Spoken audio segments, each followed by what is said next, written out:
So you've been searching for bike reviews around all over the internet, on YouTube, on blogs, on motorcycle forums, but you definitely found yourself to this channel. Well, don't go anywhere. You're in the right place. The stars have aligned and have brought you here.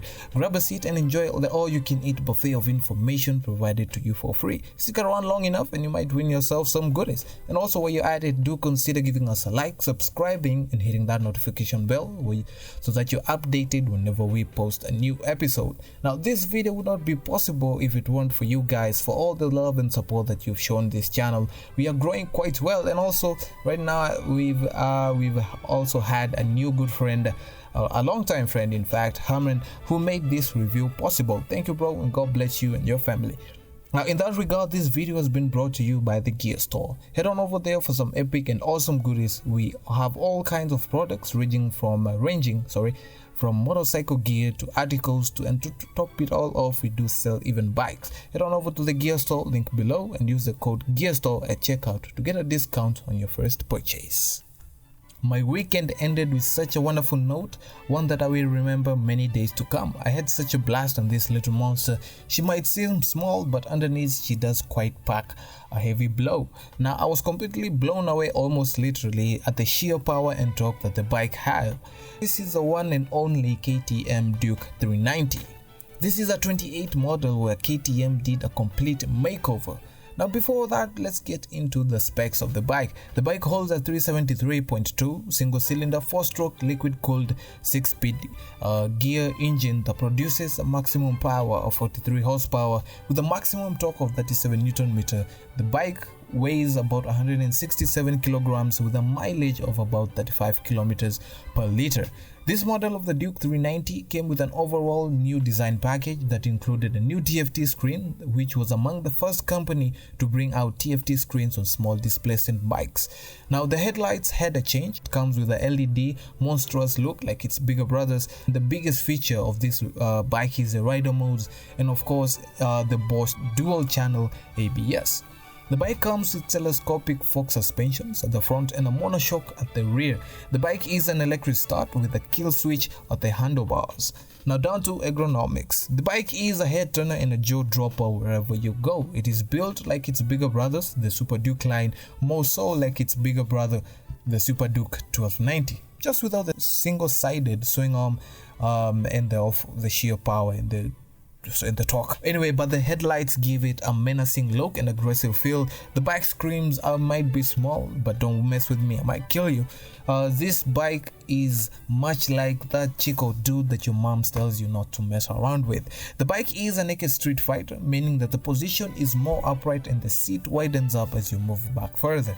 There is a step onto which the pillion sits, and it does have quite higher seat height of about 800 millimeters, and anyone from 5'5" to 6 around can easily ride this bike and have a lot of fun with it. Now, the TFT display is like the highlight of this bike, making it so beautiful. It has all the necessary information. It does tell you the distance of fuel left in your tank. Pretty useful, and also in conjunction with that, we do have the trip meter, the mileage, the neutral light, the high beam light, and of course the low fuel light. On the bars, we do have the control kit where you can set certain parameters and riding modes. Now, speaking of riding modes, there are 3 modes, and one of them is off, which sets all the ABS off, both the rear and the front. And also there's the option for road, which has ABS on both at the front and at the rear. And of course, the all-time favorite, the supermoto mode, which turns off the rear ABS. Now, onto the performance. This is literally the best bike that I've had the chance to ride up to date. The bike has no problem breaking speed limits anywhere. It launches like a rocket and can get from 0 to 100 kilometers per hour in less than 4 seconds if done properly. Now, the engine does pack quite a punch, and I'm sure if you turned ABS off, you'd be popping wheelies all day every time. Now, even if the ABS is off, the wheel does come up a bit before the ABS kicks in, and it's a quite super fun bike. definitely I recommend it for anyone who wants to ride, rather anyone to test out the bike. Compared to other bikes that I've ridden, this one is a force to be reckoned with. Now I was able to get to around 154 kilometers per hour with such ease, and she's very quite stable on the straights and the turns, especially on the turns. Now the engine braking was superb, none that I have experienced before, and the power delivery was smooth and very enjoyable. It had me screaming all the way, especially when I was full throttle. The suspension held wonderfully, whether it was on the tarmac, gravel, or even the rocky areas. I did take it almost anywhere. Braking was easy, and the ABS really helped me and made it a lot easier if I needed to come to an immediate halt. I actually want ABS on all my future bikes. I think all future bikes, or rather all bikes, should have ABS as a standard function especially at this day and age. Now the tires was some of the best features about this bike. They did grip the road quite well with such super precision. They gave me confidence when leaning in the corners. Like we always do on this channel, whenever we have a new bike, let's get quite a sound check, especially with this kind of pipe installed on the bike.